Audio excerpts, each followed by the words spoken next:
On August 16th of 2022, a sweeping legislative package known as the Inflation Reduction Act was signed into law in the United States. The IRA contains $500 billion in new spending and tax breaks that aim to reduce healthcare costs, increase tax revenues, and fund clean energy initiatives. A significant portion of the funds allocated have been earmarked toward lowering the nation's carbon emissions by the end of the decade through a mix of grants, loan guarantees, rebates, and tax incentives. The first approved programs included in the IRA, effective January 1, 2023, cover retrofit, new residential construction, and commercial construction projects. Builders of new residential single-family homes may be eligible for a $2,500 tax credit for each home that meets the U.S. EPA's specified Energy Star certified homes requirements, or $5,000 for homes meeting the U.S. DOE's Zero Energy Ready Homes requirements.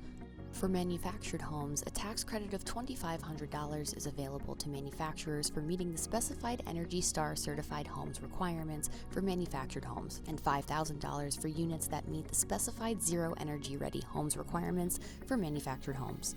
Owners or developers of certain multifamily buildings may be eligible for a $500 or $2,500 tax credit for each dwelling unit certified to meet the applicable Energy Star multifamily program requirements, or a $1,000 or $5,000 tax credit for dwelling units that meet the applicable Zero Energy Ready requirements for multifamily buildings.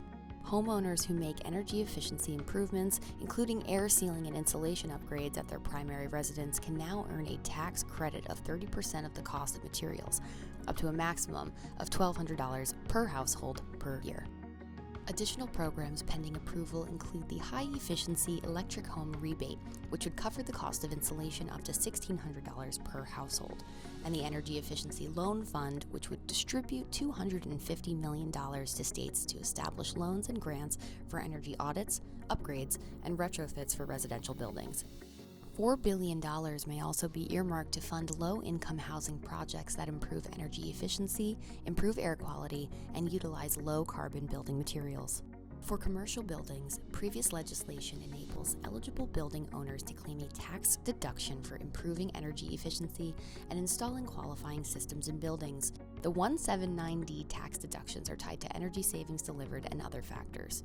Tenants may also be eligible if they make certain eligible construction expenditures.